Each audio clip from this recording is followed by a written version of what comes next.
Okay.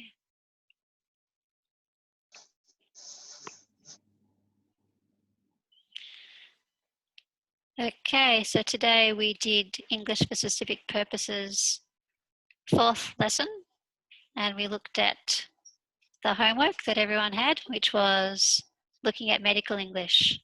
And people sent me that, which is great. And I gave them the homework for this week, which is looking at legal English.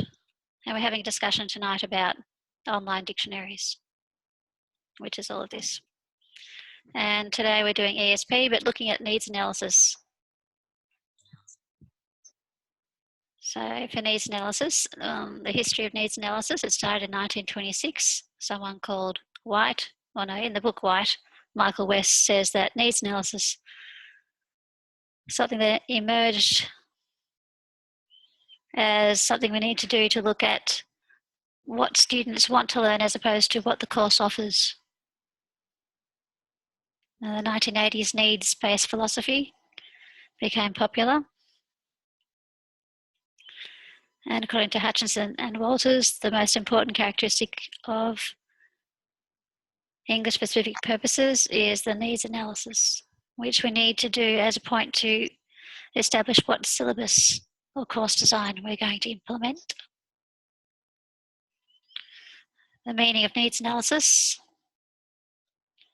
or it could be called needs assessment. It's a formal process that sits alongside analysing and focusing on the human elements of the course. Okay, so the boss might ask for it, students or teachers might ask for it, people in the industry might ask for it, or it could be the stakeholders might ask for it. So different people might want it. But if a boss asks for it, he or she will want a pedagogically sound syllabus. Pedagogically sound meaning that the theory and the practice is there and that the material is taught in an easy way for the students to understand. And what tasks? Well, basically, if we're looking at the needs analysis on the tasks that we're teaching, the tasks that we do a lot, so high frequency tasks. And where should I look at what areas I need to do needs analysis on, apart from the overall course?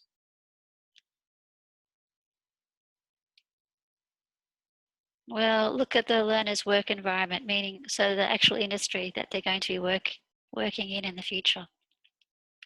Types of needs analysis we looked at. So we're doing the needs analysis for an ESP class. So this is what we expect the students to come out with, and this is actually what they do come out with. So we're looking at the gap. So we offer needs analysis at the start, and at the end we offer feedback, and it's a cyclical process. We're always trying to improve our courses, and we have to do this because of quality principle A6, because we offer ESP as part of ALICOS courses, and ALICOS is governed by NIAS, and NIAS says that we need to have regular and rigorous evaluation.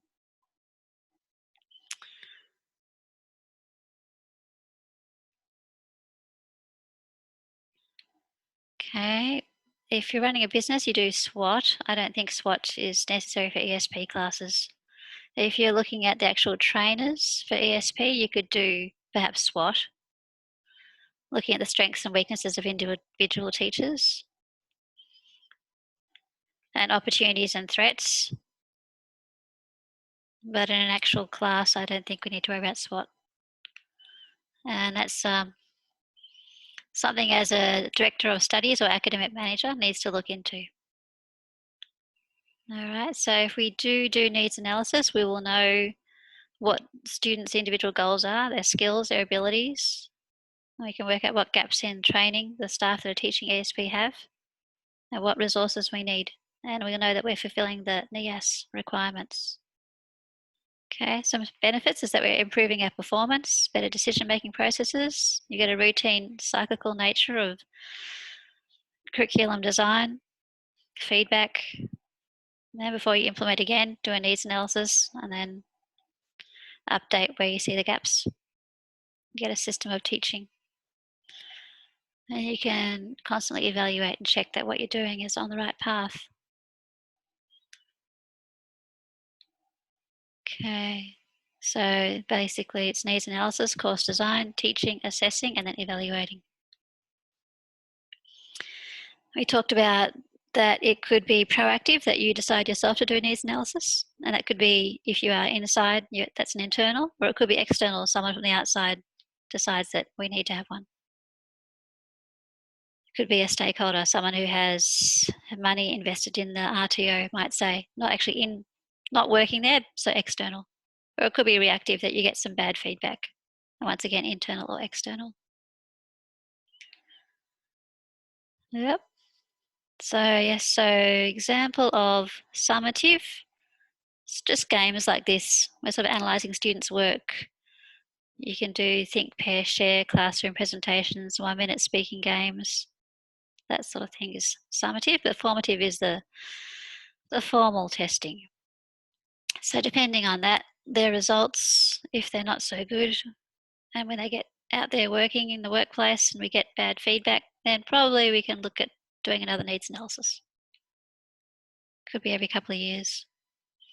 Subjective is feelings, desires. Objective is observable.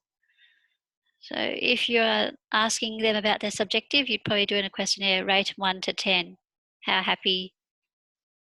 If you haven't started the course, well, how much do you want to work in this industry if it's nursing? And you can see maybe some people are down low. So, maybe their parents have forced them to do the course. Quantitative and qualitative. Qualitative. So quantitative is something you can count, and qualitative is a concept that you can't count, but we can see it in things like recordings. Once again, you could give it on a scale of 1 to 10.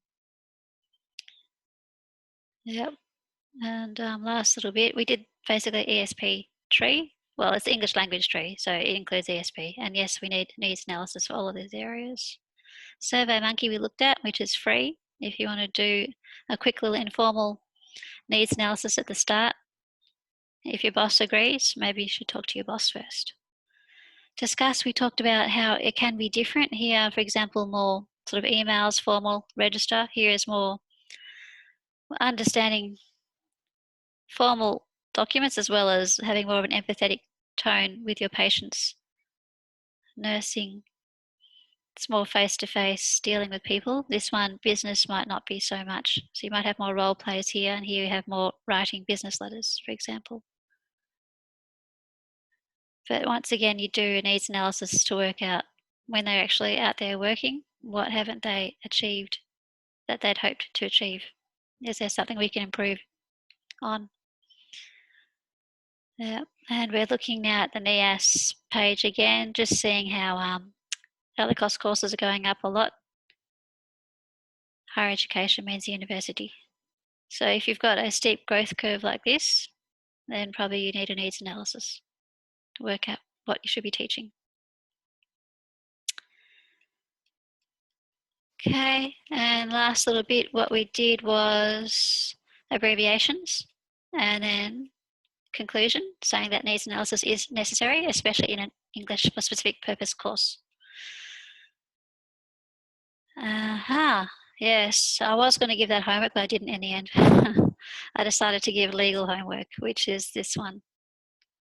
Yep, and that was the end of our course for today. Some people still here.